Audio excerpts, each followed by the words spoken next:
Hello everyone. So this video is regarding the most important topics of organic chemistry for BSc Part 2. हमारा जो नई शिक्षा नीति है उसमें तो जो फर्स्ट ईयर था वो सेमेस्टर वाइज हो गया है, लेकिन जो पुराना सेकेंड ईयर और थर्ड ईयर है वो ओल्ड सिलेबस बेस्ड ही रहेगा। ठीक है, तो अब जैसा कि आपके फॉर्म्स निकल चुके हैं तो आपकी एग्ज़ाम डेट्स भी जल्दी आ जाएंगी। तो बीएससी सेकेंड ईयर के लिए ऑर्गेनिक केमिस्ट्री के लिए जो कुछ इंपॉर्टेंट टॉपिक्स हैं वो मैं आपको इस वीडियो में बताऊंगी। मैंने इनऑर्गेनिक केमिस्ट्री का पहले ही वीडियो अपलोड कर दिया है, काफ़ी टाइम हो चुका है, तो इनऑर्गेनिक केमिस्ट्री की लिंक मैं आपको इस वीडियो के डिस्क्रिप्शन में और दे दूँगी, आप वहाँ से देख लेना अगर आपने नहीं देखा है तो। चलिए शुरू करते हैं। अच्छा, शुरू करने से पहले मेरे सारे स्टूडेंट्स के लिए थोड़ा सा मोटिवेशन जो मैं आपको देना चाहूँगी, जो कुछ बातें मैं आपको बताना चाहूँगी ताकि आप अच्छे से पढ़ाई कर पाओ। आप लोगों से जो मैं पहली चीज़ कहना चाहूँगी वो ये है कि smart study is better than hard study. ये मैं बस इसलिए कह रही हूँ, मैं आपसे मना नहीं कर रही हूँ कि आप हार्ड वर्क मत करो। हार्ड वर्क करना बहुत ज़रूरी होता है, चाहे पढ़ाई हो चाहे किसी भी काम के लिए हो, लेकिन जिस हिसाब से टाइम हो उस हिसाब से अगर देखा जाए तो स्मार्ट स्टडी ज़्यादा बेटर रहती है हार्ड वर्क से। अब क्या होता है, बच्चे हार्ड स्टडी के पीछे ना खाना पीना छोड़ देते हैं कि हम पढ़ रहे हैं, हम ये है वो है। ऐसा नहीं करना है, एक प्लानिंग बनाओ, प्लान बेस्ड बनाओ कि इतने घंटे मुझे ये काम करना है, इतने घंटे मुझे ये वाला चैप्टर करना है या ये वाला पोर्शन करना है। तो स्मार्ट स्टडी आपको ज़्यादा हेल्प करेगी। उसके बाद है कि you don't have to be great to start but you have to start to be great. That means यहाँ पे मैं बस आपको एक सिंपल सी चीज़ ये बताना चाहती हूँ कि जैसे अब कुछ बच्चे क्या होते हैं, कुछ बच्चों को पता होता है कि हम वीक हैं पढ़ने में, हम नहीं कर पाएंगे या हमारे मार्क्स नहीं आ पाएंगे। तो ऐसा कुछ नहीं होता है, किसी के भी मार्क्स आ सकते हैं, कोई भी कोई कैसा भी काम कर सकता है। आपको बस शुरुआत करने की ज़रूरत है, आप शुरू कीजिए और जैसे जैसे आप सीखते जाएंगे वैसे वैसे आप बेटर होते जाएंगे। तो ज़रूरी नहीं है कि आप बहुत होशियार हैं तभी आप कोई एग्ज़ाम दे सकते हैं या कोई काम कर सकते हैं, ऐसा बिल्कुल नहीं हो सकता है। होता है, आप बस एक बार शुरुआत कीजिए। And last but not the least, you are you. This is my most favorite quote and I apply it in my daily life. You are you. आप हो, आप जैसा और कोई नहीं हो सकता। तो खुद को थोड़ा स्पेशल फील कराया करो कि भाई हम हैं, हम जो करते हैं वो सबसे यूनिक है। लेकिन इसमें ये इंक्लूड नहीं होता है कि आप कुछ गलत कर रहे हो और वो भी सही है। ठीक है, तो यू आर यू, इससे थोड़ा कॉन्फिडेंस बढ़ता है।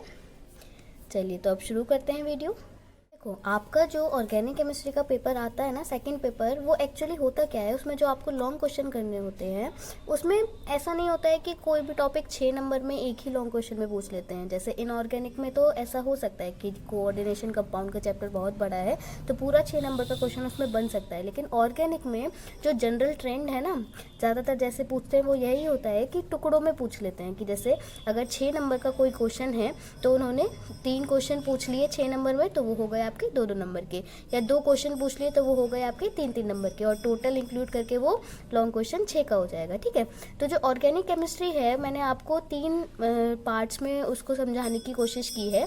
कि मैंने एक पार्ट में रखा है नेम्ड रिएक्शंस को, कि आपको कौन कौन सी सारी नेम्ड रिएक्शंस कंपल्सरली करनी है, और दूसरी चीज़ रखी है मैंने कि कौन कौन से लॉन्ग में मतलब एक ही टॉपिक से वो बना सकते हैं। ठीक है, वो वाले क्वेश्चंस। और बाद में पार्ट है कि जो हमारे शॉर्ट टॉपिक्स हैं, शॉर्ट नोट्स जिन पे आ सकते हैं, वो वाले कौन कौन से टॉपिक्स हैं। अब जो शॉर्ट नोट्स हैं मैं आपको पहले ही बता देती हूँ कि जो शॉर्ट नोट्स हैं वो 2 नंबर में भी पूछा जा सकता है और 3 नंबर में भी पूछा जा सकता है। मतलब शॉर्ट जो हमारा सेक्शन बी होता है शॉर्ट क्वेश्चन का, वो तो 2 नंबर का ही होता है, लेकिन जो मैंने टॉपिक रखे हैं वो 2 या 3 दोनों नंबर में आ सकते हैं। अब 3 नंबर में कैसे आ सकते होंगे, वो लॉन्ग में इंक्लूड होके आ सकते हैं। ठीक है, तो सबसे पहले जो हमारी नेम रिएक्शंस हैं वो कौन कौन सी हैं। अब देखो, जो भी आप नेम रिएक्शंस तैयार करोगे वो पूरी मैकेनिज्म के साथ ही करोगे, आपको मैकेनिज्म के साथ ही करनी पड़ेंगी क्योंकि मैकेनिज्म ही पूछी जाती है।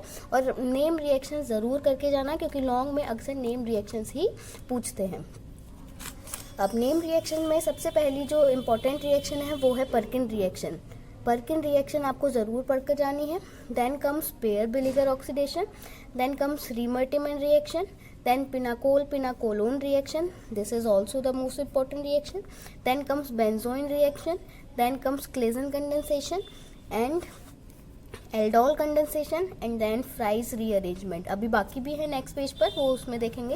लेकिन इन सारी रिएक्शन में जो मेरे अकॉर्डिंग मोस्ट इंपॉर्टेंट रिएक्शंस है वो एक है ये पर्किन रिएक्शन, एक है ये रिमर्टिमन रिएक्शन, एक है pinacol pinacolone reaction and this Baeyer Villiger भी, ये भी कई बार पूछी जाती है आप लोगों से, ठीक है।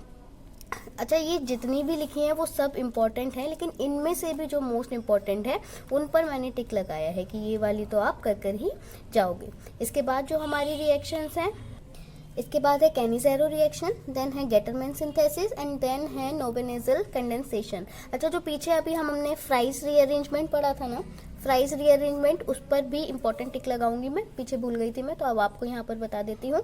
तो ये है हमारी नेम रिएक्शंस जो आपको कंपल्सरली करके ही जानी है, ठीक है। उसके बाद कुछ लॉन्ग के लिए टॉपिक्स, जो हमारी स्पेक्ट्रोस्कोपी वाली यूनिट है उसमें से अक्सर एक लॉन्ग क्वेश्चन पूछा जाता है, वो भी पूछा जाता है हमारी इंफ्रारेड स्पेक्ट्रोस्कोपी पर कि इंफ्रारेड स्पेक्ट्रोस्कोपी होती क्या है, ठीक है।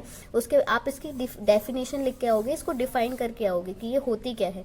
उसके बाद उसका प्रिंसिपल क्या होता है, यानी कि ये काम किस बेसिस पर करती है।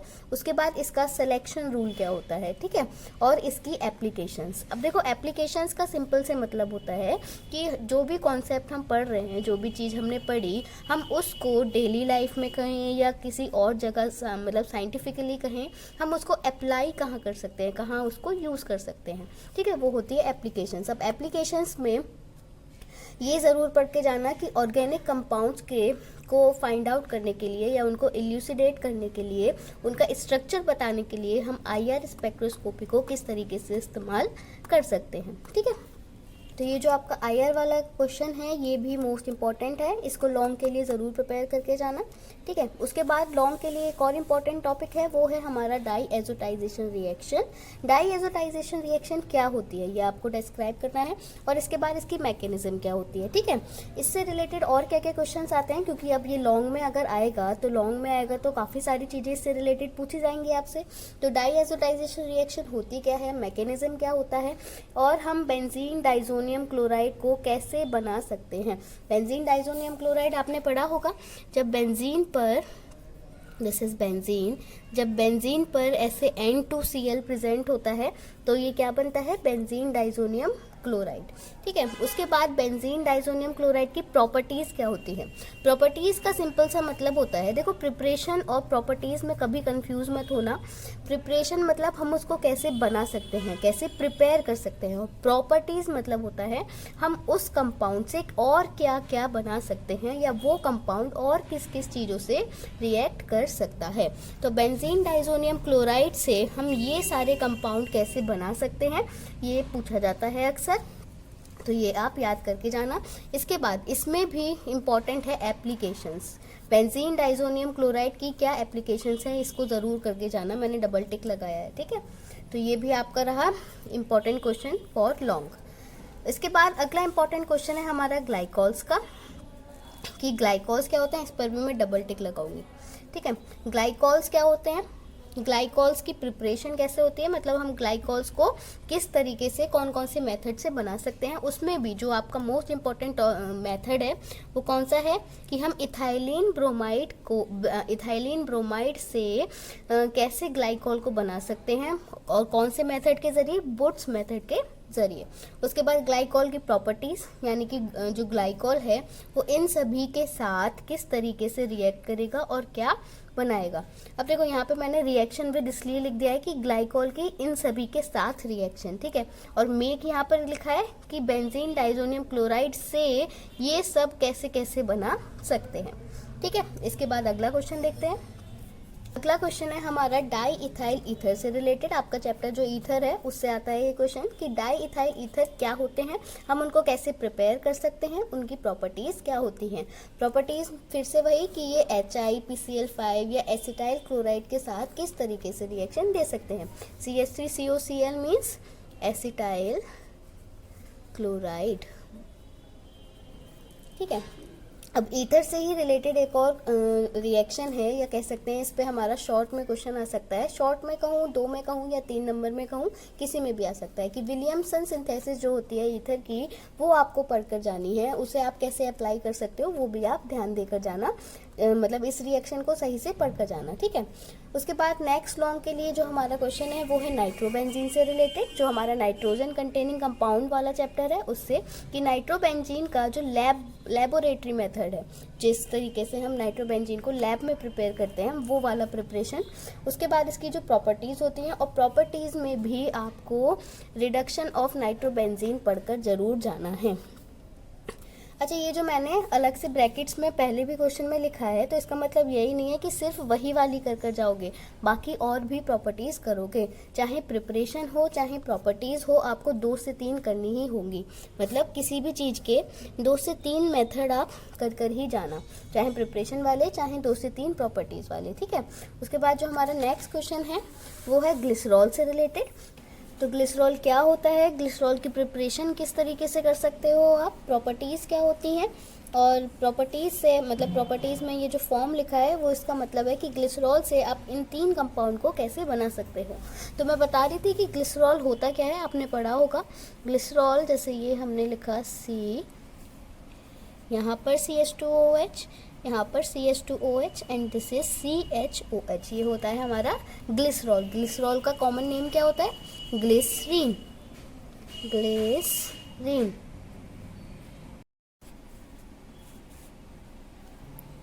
उसके बाद आपके शॉर्ट नोट्स के लिए जो इम्पोर्टेंट क्वेश्चंस हैं वो हैं, सबसे पहला है effect of heat on alpha beta gamma hydroxy acids, this is most important topic. उसके बाद अल्कोहल चैप्टर से आता है हमारा Victor Meyer test and Lucas test. उसके बाद ग्लिसरॉल वाले टॉपिक से आता है कि ग्लिसरॉल की रिएक्शन, ये भी इंपॉर्टेंट है, ग्लिसरॉल की रिएक्शन आप एक्सिस HI, एक्सिस मीन्स अधिक मात्रा में, और लेस HI से किस तरीके से होती है ग्लिसरॉल की रिएक्शन। उसके बाद नेक्स्ट टॉपिक है क्रोमोफोर और ऑक्सोक्रोम का, दिस इज ऑल्सो इम्पॉर्टेंट, ये ज़रूर करके जाना, अक्सर पूछा जाता है शॉर्ट में, ठीक है। अच्छा, लॉन्ग में एक बात ये भी सुन लो कि लॉन्ग में जो मैंने स्टार्टिंग में 3 टॉपिक बताए थे ना, एक बताया था IR स्पेक्ट्रोस्कोपी का, एक बताया था डाईएजोटाइजेशन का, और एक बताया था ग्लाइकॉल का, वो 3 मोस्ट इंपॉर्टेंट है। उसके बाद आप बाकी बताए वाले टॉपिक करना, ठीक है, पहले वो वाले टॉपिक करना। उसके बाद जो और हमारे शॉर्ट नोट्स हैं वो टॉपिक्स हैं, हुक्स लॉ, ये इंपॉर्टेंट है, बियर लैम्बर्ट्स लॉ, ये भी इंपॉर्टेंट है, बेथोक्रोमिक एंड हिप्सोक्रोमिक शिफ्ट, ये भी इंपॉर्टेंट है, एसिडिक कैरेक्टर ऑफ फिनॉल, ये ज़रूर करके जाना, अक्सर पूछ लिया जाता है। अब इसका एक दूसरा रूप भी होता है, मतलब दूसरे फॉर्म में भी इस क्वेश्चन को पूछते हैं, या तो कह देंगे कि explain the acidic character of phenol, या फिर आपसे पूछ लेंगे कंपैरिजन, कंपेयर करो कि फिनॉल का एसिडिक कैरेक्टर और इथेनॉल का एसिडिक कैरेक्टर किस तरीके से होता है, या फिनॉल ज़्यादा एसिडिक क्यों होता है इथेनॉल से, ठीक है, तो ये पढ़कर जाना। उसके बाद नेक्स्ट क्वेश्चन है Zeisel method of estimation of methoxy and ethoxy group, ये ईथर वाले चैप्टर से रिलेटेड है, और ये आपको पढ़कर जाना है, क्योंकि ये कभी कभी ना 3 नंबर में भी पूछ लेते हैं, मतलब लॉन्ग के जब पार्ट वाला क्वेश्चन पूछते हैं तो ये पूछा जा सकता है। उसके बाद नेक्स्ट टॉपिक है आपका इलेक्ट्रॉनिक ट्रांजिशन, ये स्पेक्ट्रोस्कोपी वाले चैप्टर से है। ये जो इलेक्ट्रॉनिक ट्रांजिशन वाला था ये भी आपको पढ़कर जाना है। देन अगला क्वेश्चन आता है बेसिसिटी ऑफ अमीन्स और एसिडिटी ऑफ कार्बोक्सिलिक एसिड से, कि बाद नेक्स्ट टॉपिक है आपका structure of carbonyl group. Carbonyl group कौन सा होता है, दिस इज कार्बोनिल ग्रुप। अब अगर मैं यहाँ पर दोनों ही एल्काइल ग्रुप लगा दूंगी तो ये बन जाएगा कीटोन, और अगर मैं यहाँ पर एक R और एक H ग्रुप लगा दूंगी तो बन जाएगा एल्डिहाइड। उसके बाद नेक्स्ट टॉपिक है formation of carboxylic acids from Grignard reagent. अब ये आपको पता होना चाहिए ग्रिग्नार्ड रिएजेंट क्या होता है, ग्रिग्नार्ड रिएजेंट होता है RMgX, है ना। तो जब हम इसकी रिएक्शन CO2 से कराते हैं तब बनते हैं हमारे कार्बोक्सिलिक एसिड्स। तो ये सारे इंपॉर्टेंट टॉपिक्स थे, मैंने आपको बहुत सारा कुछ नहीं बताया है, जो जितना इम्पोर्टेंट है उतना ही बताया है। अब देखो फ़र्क होता है ऑर्डिनरी और एक्स्ट्रा ऑर्डिनरी में, मेरी बात समझने की कोशिश करना, ऑर्डिनरी एंड एक्स्ट्रा ऑर्डिनरी। देखो ऑर्डिनरी मतलब साधारण, एक्स्ट्रा ऑर्डिनरी मतलब असाधारण, केवल इस छोटे से एक्स्ट्रा का फ़र्क होता है इन 2 चीज़ों में। मतलब अगर आप थोड़े से और एफर्ट लगाओगे तो आप बाकी लोगों से आगे बढ़ सकते हो, या आगे निकल सकते हो, या डिफरेंट हो सकते हो। समझ जाना मैं क्या कहना चाह रही हूँ, ठीक है। तो ये सारे आपके इंपॉर्टेंट टॉपिक्स, ऑर्गेनिक केमिस्ट्री के, फिजिकल केमिस्ट्री की वीडियो भी मैं जल्दी अपलोड कर दूँगी, इनऑर्गेनिक की कर चुकी हूँ। तो that's all for this video. मेरी तरफ से बहुत सारी ब्लेसिंग्स और ऑल द बेस्ट। आप अच्छे से पढ़ाई करो, बहुत अच्छे मार्क्स आएंगे, सबकी बहुत अच्छी परसेंटेज बनेगी, और उससे भी बड़ी चीज़ होती है कि आपकी नॉलेज बढ़ेगी, है ना। आप जितना ज़्यादा पढ़ोगे उतनी ज़्यादा आपकी नॉलेज बढ़ेगी। Thank you so much, bye bye.